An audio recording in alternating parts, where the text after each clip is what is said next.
Good morning to all of you.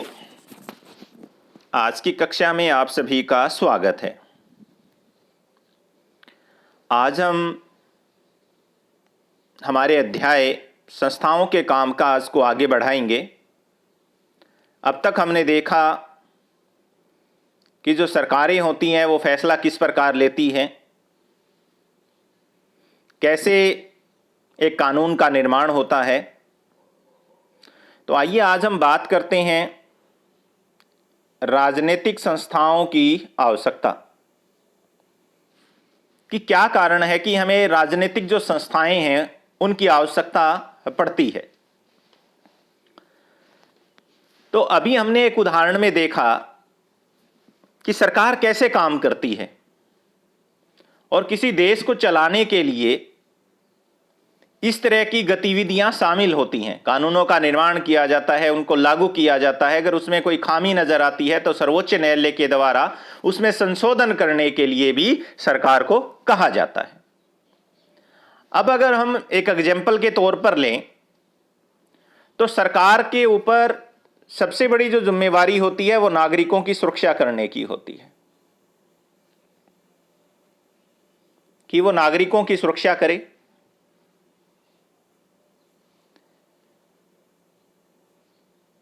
इसके अलावा सबको शिक्षा दे, सबको रोजगार प्रदान करे। अपनी इन्हीं जिम्मेवारियों को कंप्लीट करने के लिए, पूरा करने के लिए सरकार क्या करती है? कर द्वारा धन इकट्ठा करती है और यह किससे लिया जाता है? जनता से। और इससे सेना, पुलिस और अन्य विकास कार्यक्रमों पे इस धन को क्या कर दिया जाता है? खर्च कर दिया जाता है। बहुत सी कल्याणकारी योजनाएं सरकार के द्वारा बनाई जाती हैं और कुछ व्यक्तियों को इन गतिविधियों को चलाने के लिए फैसला करना पड़ता है। कुछ व्यक्ति ऐसे होते हैं जो इन्हें लागू करते हैं और अगर इन फैसलों के ऊपर कोई विवाद खड़ा हो जाए तो यह तय करने वाला भी आदमी होना चाहिए कि क्या सही है और क्या गलत है। तो सबके लिए यह भी जानना जरूरी हो जाता है हमारे लिए कि कौन किस काम को करने के लिए जिम्मेवार है, कि कौन व्यक्ति किस काम को करने के लिए जिम्मेवार है। और साथ में हमें यह भी देखना पड़ता है कि यदि प्रमुख पदों के ऊपर बैठे हुए व्यक्ति बदल जाएं तो भी ये गतिविधियां ना रुके। तो लिहाजा जो आधुनिक लोकतांत्रिक देश है इनमें काम देखने के लिए हम क्या करते हैं? फिर विभिन्न प्रकार की व्यवस्थाएं करते हैं। लोकतांत्रिक देशों में इन कामों को देखने के लिए जो व्यवस्थाएं की जाती है उसे संस्थाएं कहते हैं। यानी कि हमारे पास यहां एक क्वेश्चन था हमारा कि संस्थाएं किसे कहते हैं। उसका आंसर हमें यहां मिल गया है कि कौन फैसले लेगा, कौन उनको लागू करेगा और यदि विवाद की स्थिति हो जाएगी तो उसका निपटारा कौन करेगा। और यदि प्रमुख पदों के ऊपर बैठे हुए लोग अगर बदल भी जाएं तो लोकतांत्रिक देशों में इन कामों को देखने के लिए जो व्यवस्थाएं की जाती हैं उन व्यवस्थाओं को हम क्या कहते हैं? संस्थाएं कहते हैं। और कोई भी लोकतंत्र तभी ठीक ढंग से काम कर सकता है जब ये संस्थाएं अपना कामकाज क्या करे? सही ढंग से करे। संस्थाएं अपना कामकाज क्या करें? सही ढंग से करें। और किसी भी देश के संविधान में जो प्रत्येक संस्था हम बनाते हैं उसके अधिकार व कार्यों के बारे में बुनियादी नियम होते हैं। यानी कि ये जो संस्थाएं हैं इनको कौन से अधिकार हैं, कौन से ये काम कर सकते हैं, कौन सी शक्तियों का इस्तेमाल कर सकती हैं, इन सब का वर्णन संविधान में किया जाता है। बुनियादी जो नियमों का वर्णन है वो किसमें किया जाता है? संविधान में। और इनमें से कोई भी संस्था संविधान से बाहर जाकर के कोई भी फैसला नहीं कर सकती है। अब हम देखते हैं कि विभिन्न संस्थाएं किस प्रकार काम करती है। हमने देखा कि प्रधानमंत्री और कैबिनेट ऐसी संस्थाएं हैं जो क्या करती है? महत्वपूर्ण फैसले लेती हैं। हमारे देश में महत्वपूर्ण फैसले लेने का अधिकार किसको है? प्रधानमंत्री व उसकी कैबिनेट को। अभी हमने आरक्षण का जो विधेयक पारित हुआ उसके ऊपर विस्तार से जब हमने चर्चा की तो हमें पता लगा कि किस प्रकार प्रधानमंत्री वीपी सिंह ने देश के पिछड़े वर्गों के लिए एक नीतिगत निर्णय किया और कैबिनेट के साथ उसने इसकी चर्चा की। अब इसके बाद में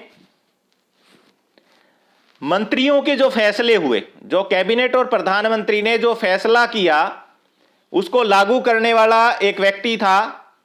और वो व्यक्ति कौन था? कार्मिक और प्रशिक्षण विभाग का मुखिया था, जिसको क्या बोला जाता है? नौकरशाह। यानी कि सरकारें जो फैसला लेती हैं उनको वो नौकरशाही के जरिए क्या करती है? लागू करवाती है। नौकरशाही का मतलब है सरकारी कर्मचारी, जिसे हम स्थायी कार्यपालक कहते हैं। तीसरा फिर हमारे पास बात आई कि तीसरी संस्था, दूसरी हमारे पास क्या हुई? नौकरशाही। पहली हमारे पास क्या हुई? प्रधानमंत्री और कैबिनेट। अब तीसरी संस्था हमारे पास आ जाती है। अगर जो फैसला लिया गया उस फैसले के ऊपर लोगों का ऐतराज था, बहुतों ने कहा कि इससे हमारे जो नौकरी के अवसर है वो छिन जाएंगे, तो उसके लिए लोग कहां पर गए? सर्वोच्च न्यायालय में। तो तीसरा हमारा जो स्तंभ था वो क्या था? न्यायालय। और नागरिकों के बीच और सरकार के बीच जब कोई विवाद हो जाता है तो उसे कौन सुलझाता है? न्यायालय। सर्वोच्च न्यायालय के अंदर जो है वो पिटीशन दाखिल हुई और उसके ऊपर आखिरकार न्यायालय ने कुछ संशोधनों के साथ सरकार को यह आदेश दिया कि आप इसको क्या करें? लागू करें। तो आप इस उदाहरण से दूसरी जो संस्थाएं हैं उनके बारे में सोच सकते हैं, उनकी क्या भूमिका रही है, उनके बारे में भी आप अच्छे से यहां पर क्या कर सकते हैं? सोच सकते हैं। तो संस्थाओं के साथ काम करना आसान नहीं है। ये जो 3 संस्थाओं के बारे में हम पढ़ रहे हैं, ये संस्थाएं जो काम करती हैं उनको काम करना इतना आसान नहीं है, क्योंकि उन्हें कानून और कायदों के तहत काम करना पड़ता है। इससे क्या होगा? नीतिगत फैसला लेने वाले लोगों के हाथ बंध जाते हैं और उसके लिए उन्हें क्या करना पड़ता है? संस्थाओं को कुछ बैठकें करनी पड़ती हैं। हमने देखा कि कैबिनेट की बैठक बुलाई गई, कुछ समितियां बनाई जाती हैं, कुछ आयोगों का गठन किया जाता है। हमने देखा कि सरकार ने मंडल आयोग का जो है गठन किया। और कुछ रूटीन के काम भी होते हैं और कुछ सामान्य रूटीन भी होता है। इस कारण अक्सर काम में क्या हो जाती है? देरी और परेशानी होती है। इसलिए संस्थाओं के साथ कामकाज करने में जो परेशानी आती है, तो ऐसे में कोई व्यक्ति ये सोच भी सकता है कि क्यों न एक ही व्यक्ति सारे फैसले ले ले। ज्यादातर अगर फैसले एक ही व्यक्ति ले ले तो बेहतर होगा। इसके लिए कायदे कानून और बैठक की क्या जरूरत है? पर यह सोच जो लोकतंत्र की जो बुनियादी जो जरूरत है, जो उसकी जो बुनियादी भावना है, उसके अनुकूल नहीं है। क्योंकि लोकतंत्र क्या है? जहां पर जो फैसले लिए जाते हैं उसके अंदर जनता को ज्यादा से ज्यादा क्या किया जाए? शामिल किया जाए। तो इसमें थोड़ा वक्त जरूर लगता है, लेकिन कई मायनों में ये उपयोगी क्यों है? अगर इसमें वक्त ज्यादा लगता है तो उससे गलत फैसला होने की संभावना कम हो जाती है। गलत फैसले की संभावना क्या हो जाती है, कम हो जाती है। तो इस कारण जो लोकतांत्रिक जो सरकारें होती है वो संस्थाओं पर क्या देती है, जोर देती है। उसके बाद में नेक्स्ट पॉइंट हमारा आता है संसद। और आपने कार्यालय का जो ज्ञापन था उसके उदाहरण में आपको संसद की भूमिका याद भी होगी कि किस प्रकार संसद ने उसमें काम किया। लेकिन मुझे लगता है कि शायद आपने वहां ध्यान नहीं दिया, चूंकि यह फैसला संसद ने नहीं किया था, लिहाजा आपको लग रहा होगा कि इस फैसले में संसद की कोई भूमिका नहीं थी। लेकिन पहले हम उन घटनाओं के ऊपर नजर डालेंगे और उनको देखते हैं क्या संसद के अंदर इसका कोई जिक्र था। तो इसमें कुछ एक वाक्य आए थे, उनको हम पूरा करते हैं। जैसे मंडल आयोग की रिपोर्ट, खालिस्तान, चर्चा हुई। अब मंडल आयोग की रिपोर्ट पर चर्चा कहां हो रही थी, संसद में हो रही थी। उसके बाद राष्ट्रपति, भारत के राष्ट्रपति ने इसका जिक्र किया, तो कहां पर जिक्र किया था, संसद के सत्र में। जब संयुक्त अधिवेशन हुआ था तब उसने चर्चा की। उसके बाद में प्रधानमंत्री ने भी इसकी चर्चा किसमें की थी, संसद में ही की थी। यानी कि जब हमने उस नीतिगत फैसले, उस कार्यालय ज्ञापन के ऊपर जब ध्यान दिया तो वहां हमें कुछ एक व्यक्तियों के नाम नजर आए थे, लेकिन हमें यह नहीं लग रहा था कि ये सारी चीजें कहां पर हो रही थी, संसद में हो रही थी। लेकिन अगर वास्तविक रूपरेखा अगर आप इसकी देखोगे तो मंडल आयोग की रिपोर्ट आने के बाद उसके ऊपर चर्चा प्रधानमंत्री ने कहां पर की थी, संसद में की थी। उन्हें कैबिनेट की मीटिंग बुलाई पहले, संसद में इसके ऊपर चर्चा करने से पहले। दूसरा है, राष्ट्रपति ने जब अपने भाषण के अंदर इस बात का जिक्र किया, इस कानून का जिक्र किया, तो वो भी जिक्र कहां पर कर रहा था, संसद में कर रहा था। प्रधानमंत्री ने भी जब इसके ऊपर अपनी चर्चा की, अपने विचार रखे, तो भी वो कहां पर रख रहा था, संसद में रख रहा था। तो ये जो फैसले होते हैं वो सीधे के सीधे संसद में नहीं लिए जाते हैं। फैसले तो कहां पर लिए जाते हैं, अभी मैंने आपको बताया था, प्रधानमंत्री व कैबिनेट फैसला वो करती है, और जब वो फैसला कर लेती है, कैबिनेट द्वारा करते हैं, और जब वो फैसला कर लेती है तो फैसले को कहां पर रखा जाता है, संसद के पटल के ऊपर रखा जाता है।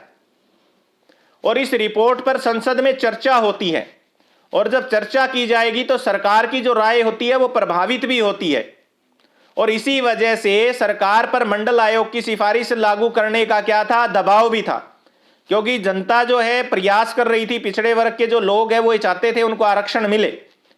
तो अगर संसद इस फैसले के पक्ष में नहीं होती, क्योंकि संसद में बैठे हुए व्यक्ति अगर इस राय से अपने आप को क्या नहीं करते, सहमत नहीं करते, तो कोई भी कानून क्या नहीं हो सकता है, लागू ही नहीं हो सकता है। कोई भी कानून क्या नहीं हो सकता है, पास नहीं हो सकता है। तो सरकार इस फैसले के पक्ष में अगर नहीं होती है तो सरकार इस कदम को क्या नहीं करती है, उठा नहीं पाती, क्योंकि संसद उसके क्या हो जाता है, खिलाफ हो जाता है। तो क्यों संसद जो है या क्यों सरकार ये कदम नहीं उठा सकती, आपने पहले की कक्षा में संसद के बारे में पढ़ा था, उसे याद करके या कल्पना करने की कोशिश करें। अगर संसद ने कैबिनेट के फैसले को मंजूरी अगर न दी होती तो क्या होता, अगर फैसले को मंजूरी नहीं दी होती तो लोकसभा के अंदर प्रधानमंत्री को क्या नहीं हासिल रहता, विश्वास मत। क्या हासिल नहीं रहता, विश्वास मत, और प्रधानमंत्री को अपने पद से क्या देना पड़ता, इस्तीफा देना पड़ता। अब बात आ जाती है नेक्स्ट हमारे पास कि हमें संसद की आवश्यकता क्यों महसूस होती है, कि संसद की हमें जरूरत क्यों महसूस होती है, क्या इसके बिना कोई भी नीतिगत फैसला नहीं लिया जा सकता। तो सबसे पहली बात आ जाती है, किसी भी देश के अंदर सबसे सर्वोपरि जो चीज होती है उसके नियम और कायदे होते हैं, जिनको हम कानून कहते हैं। और बिना कानूनों के किसी भी देश के प्रशासन को क्या नहीं किया जा सकता, चलाया नहीं जा सकता। लोगों की जो आवश्यकताएं हैं, लोगों की जो जरूरतें हैं, लोगों के अधिकारों को क्या नहीं किया जा सकता, प्राप्त नहीं किया जा सकता। लोगों को अधिकार देने के लिए, जैसे कि हमने आरटीआई दिया लोगों को, right to education, right to information, RTE दिया, राइट टू एजुकेशन का अधिकार दिया हमने लोगों को। तो ये सारे अधिकार हमें कहां से मिले, संसद से मिले हमें। तो पहला हमारा पॉइंट है, जो कानून होते हैं, किसी भी देश में कानून बनाने का सबसे बड़ा अधिकार किसको होता है, संसद को होता है। कानून बनाने या विधि का निर्माण करने का काम बहुत महत्वपूर्ण होता है, और जो इतना महत्वपूर्ण काम करती है उनको हम क्या कहते हैं? विधायिका कहते हैं। यानी कि जहां पर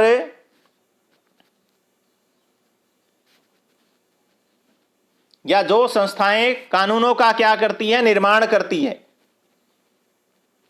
कानूनों का क्या करती है? निर्माण करती है। उस संस्था को क्या कहते हैं? विधायिका कहते हैं। और विधायिका के पास ये अधिकार होता है, वो कानून का निर्माण कर सकती है, उसमें क्या कर सकती है? बदलाव कर सकती है। क्या कर सकती है? बदलाव कर सकती है। और उसको क्या कर सकती है? समाप्त भी कर सकती है। क्या कर सकती है? समाप्त, खत्म भी कर सकती है। कोई भी कानून उनको लगता है कि गलत है, जैसे कि उसका एग्जाम्पल मैं बताऊंगा आपको। धारा 370 को खत्म किया गया, 35A अनुच्छेद को क्या किया गया? खत्म किया गया। तो ये किसने किया था? विधायिका ने किया था। उसके बाद में नेक्स्ट हमारे पास पॉइंट आता है कि जो संसद होती है वो क्या करती है? सरकार चलाने वाले लोगों के अधिकारों को भी क्या करती है? नियंत्रित करती है। क्यों करती है? क्योंकि भारत जैसे देश में संसद का उनके ऊपर सीधा नियंत्रण होता है। संसद के पूर्ण समर्थन की स्थिति में ही सरकार क्या कर सकती है? कोई फैसला ले सकती है। संसद में जब तक उसे क्या है? बहुमत हासिल है, तब तक वो क्या कर सकती है? फैसले ले सकती है इस देश में। उसके बाद में जो सरकार पैसे को खर्च करती है, हमने कर इकट्ठा करने की बात की थी, कर से धन इकट्ठा किया हमने। अब ये जो धन है इसको खर्च कैसे किया जाए? इसको क्या किया जाए? खर्च कैसे किया जाए? तो ये सारा का सारा जो खर्च किया जाता है उसके ऊपर भी किसका नियंत्रण होता है? संसद का नियंत्रण होता है। बिना संसद की स्वीकृति के सरकार 1 रुपया भी क्या नहीं कर सकती है? खर्च नहीं कर सकती है। उसके बाद में तीसरा जो महत्वपूर्ण हमारे पास यहां पॉइंट समाप्त हुआ है, वह उसके बाद चौथा हमारा महत्वपूर्ण पॉइंट है, वो है राष्ट्रीय नीति पर चर्चा। देश को आगे बढ़ाने के लिए जो राष्ट्रीय नीति होती है उनके ऊपर चर्चा और बहस के लिए सबसे सर्वोच्च जो स्थान होता है वो कौन होता है? संसद होता है। क्योंकि यहां पर जनता के चुने हुए, जनता के द्वारा इच्छित लोग यहां पर फैसला लेने के लिए क्या करते हैं? बैठते हैं। इसलिए हमें संसद की आवश्यकता महसूस होती है।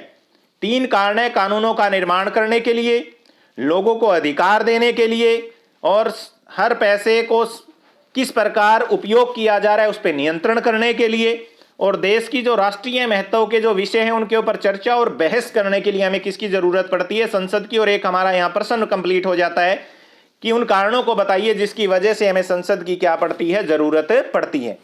उसके बाद में नेक्स्ट हमारे पास जो पॉइंट आ रहा है वो है संसद के 2 सदन। यानी कि हमारी जो संसद है उसके 2 सदन है। एक तो होता है लोअर सदन, जिसको लोकसभा कहते हैं। इसको लोअर सदन को कहते हैं निम्न सदन। और लोकसभा का मतलब होता है house of peoples. House of peoples इसलिए कहा जाता है क्योंकि इसके अंदर बैठने वाले सभी लोगों का चुनाव कौन करती है? जनता करती है। तो ये क्या हो गया? हाउस ऑफ पीपल या हाउस ऑफ पीपल्स। उनको तो हम क्या कहते हैं? लोकसभा कहते हैं। जनता के चुने हुए प्रतिनिधि को हम क्या कहते हैं? सांसद कहते हैं।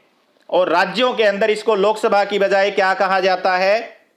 विधानसभा। राज्यों में इन लोगों को क्या बोला जाता है?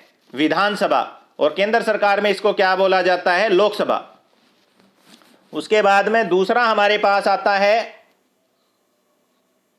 अपर सदन या हाउस, जिसको हम राज्यसभा कहते हैं। क्या बोलते हैं? राज्यसभा। अपर का मतलब होता है ऊपरी सदन। कौन सा सदन? ऊपरी सदन। और इसका नाम क्या होता है? Council of states. इसको क्या बोला जाता है? Council of states. ये जो राज्यसभा के जो लोग होते हैं ये जनता के द्वारा निर्वाचित नहीं होते हैं। ये किसके द्वारा निर्वाचित नहीं होते हैं? जनता के द्वारा। क्योंकि आपने देखा होगा कभी राज्यसभा के मेंबर का आपने चुनाव किया, लोकसभा के मेंबर का आप चुनाव करते हैं, विधानसभा के मेंबर यानी कि आप एमपी के चुनाव में भाग लेते हैं, एमएलए के चुनाव में क्या लेते हैं? भाग लेते हैं। लेकिन कभी भी आप राज्यसभा के चुनाव में भाग नहीं लेते। क्यों नहीं लेते? क्योंकि ये काउंसिल ऑफ स्टेट्स है, इसके अंदर राज्य की विधानसभा के अंदर चुने गए लोग हैं, वो ही राज्यसभा के सदस्यों का क्या करते हैं? चुनाव करते हैं। लेकिन अभी हमने देखा कि लोकसभा तो निम्न सदन है और राज्यसभा क्या है? ऊपरी सदन है। अगर हम इसके अंदर देखेंगे तो हमें लगता है कि लोकसभा जो है वो कमजोर है, जबकि राज्यसभा क्या है? ताकतवर है। लेकिन ऐसा नहीं है। सबसे पहले हम बात करते हैं जो संसद के हमारे पास दो सदन आए, लोकसभा और राज्यसभा। तो इन दोनों सदनों में से कोई भी सदन का जो है सदस्य संसद की कार्रवाई में क्या ले सकता है? हिस्सा ले सकता है। लेकिन संसद का कोई भी फैसला लागू तब होता है जब राष्ट्रपति उसके ऊपर क्या कर देता है? हस्ताक्षर कर देता है। राष्ट्रपति जब उसे अपनी क्या दे देता है? स्वीकृति दे देता है, तब जाकर के जो है संसद के द्वारा जो लागू किए गए जो कानून है वो क्या हो जाते हैं? लागू हो जाते हैं। आपने पिछली कक्षा के अंदर संसद की कार्यप्रणाली के बारे में पढ़ा और आपको अध्याय 4 से भी ये पता लग गया होगा कि लोकसभा का चुनाव कैसे होता है। अभी मैंने आपको बताया कि जनता सीधे इन लोगों को क्या करती है? निर्वाचित करती है। और किस चुनाव में करती है? आम चुनाव में। जब देश के अंदर आम चुनाव होते हैं तो इन लोगों का क्या किया जाता है? चुनाव किया जाता है। और लोकसभा और राज्यसभा के बारे में हम अलग अलग क्या कर सकते हैं? जानकारी यहां पर हासिल कर सकते हैं। तो आइए हम बात करते हैं लोकसभा और राज्यसभा के अंतरों की, कि जो लोकसभा है उसको ज्यादा ताकत हासिल है या राज्यसभा को ज्यादा जो है ताकत हासिल है। तो दोनों के ऊपर हम चर्चा करते हैं। दोनों सदनों के अंदर प्रभावशाली कौन है? क्योंकि राज्यसभा को हमने अपर हाउस कहा और लोकसभा को हमने क्या कहा? Lower house. लेकिन इसका मतलब ये कतई नहीं है कि लोकसभा जो है वो राज्यसभा से कम प्रभावशाली है। ये तो केवल हमारी बोलचाल की एक शैली है और हमारे संविधान के अंदर इस भाषा का कहीं भी इस्तेमाल नहीं किया गया है। तो हमारे संविधान के अंदर राज्यों के संबंध में राज्यसभा को कुछ विशेष अधिकार जरूर मिले हैं, लेकिन जो अधिकतर मामले हैं उनके अंदर कौन सर्वोपरि है? लोकसभा। अब वो कौन कौन से निर्णय हैं जिनके ऊपर लोकसभा को राज्यसभा से ज्यादा अधिकार है? तो पहली अगर हम बात करें तो जो कानून बनाने का जो अधिकार है वो किसको है? लोकसभा को है। और अगर कानून के अंदर दोनों सदनों में अगर कोई मतभेद हो जाए, क्या हो जाए? मतभेद हो जाए, तो फिर क्या किया जाता है? जो अंतिम फैसला है वो कौन लेता है? दोनों सदनों का संयुक्त अधिवेशन।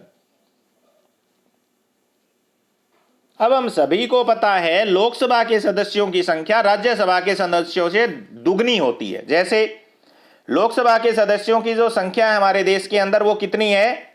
545 है लोकसभा की। और राज्यसभा की कितनी है? 252। अब इनका अंतर देखिए, जब इन दोनों को इकट्ठा किया जाएगा और फिर अगर उसके ऊपर निर्णय करवाया जाएगा तो जिनकी संख्या होगी फैसला तो उनका लागू होगा। तो यहां संख्या ज्यादा किसकी है? लोकसभा के सदस्यों की है। किसके मुकाबले में? राज्यसभा के मुकाबले में। तो फैसला कौन सा लागू हुआ? जो लोकसभा के अंदर किया गया। First point. तो ताकतवर कौन हुई? कौन हुई बताइए आप? लोकसभा। दूसरी बात क्या है? जो पैसे, हमने दूसरी बात की थी धन बिल। धन बिल को पारित करने का अधिकार लोकसभा को है। उसके बाद वो कहां जाता है? राज्यसभा में। और राज्यसभा को उसे स्वीकृति देनी ही पड़ती है। क्यों? क्योंकि राज्यसभा उसको क्या नहीं कर सकती? एक तो खारिज नहीं कर सकती, नहीं कर सकती, और दूसरा वो अपने उसको कितने दिन तक रोक सकती है? 14 दिन तक रोक सकती है। किसी भी धन बिल को राज्यसभा फैसला देने के लिए या स्वीकृति देने के लिए ज्यादा से ज्यादा कितने दिन रोक सकती है? 14 दिन। उससे ज्यादा वो उसको रोक नहीं सकती है। 14 दिन के अंदर उसे अपने संशोधन के ऊपर सुझाव देकर उसे कहां पर भेजने का अधिकार होता है? वापिस लोकसभा में। और लोकसभा के पास यह अधिकार होता है वो उस सुझाव को मानने या ना मानने, वो बाध्य नहीं है उस सुझाव को मानने के लिए। तो फिर कौन ताकत हुई? लोकसभा। उसके बाद हम तीसरे पॉइंट के ऊपर चर्चा करते हैं। सबसे जो बड़ी बात है वो लोकसभा जो होती है वो मंत्रिपरिषद को क्या करती है? नियंत्रित करती है, और केवल वही व्यक्ति प्रधानमंत्री बनेगा। वही व्यक्ति क्या बनेगा? प्रधानमंत्री बनेगा जिसे लोकसभा में बहुमत हासिल है। लोकसभा में क्या हासिल है? बहुमत हासिल है। यहां पर हम संसद की कभी चर्चा नहीं करते हैं कि संसद में बहुमत होगा। किसमें होगा? लोकसभा में उसको क्या होना चाहिए? बहुमत हासिल होना चाहिए, और उन्हें मंत्रिपरिषद पर क्या होना चाहिए? विश्वास होना चाहिए। और अगर संसद के अंदर, मंत्रिपरिषद के अंदर उसको विश्वास नहीं है तो प्रधानमंत्री को अपने सारे मंत्रियों समेत अपने पद को क्या करना पड़ेगा? छोड़ना पड़ेगा। लेकिन राज्यसभा को भी ये अधिकार हासिल नहीं है। तो इससे हमें पता लग गया यहां पर कि जो लोकसभा और राज्यसभा के अंदर जो ताकतवर कौन है वो लोकसभा है। उसके बाद में नेक्स्ट हमारे पास जो पॉइंट आता है वो आता है राजनीतिक कार्यपालिका, और इसके बारे में हमारी आगे की कक्षा में अध्ययन करेंगे। Thank you.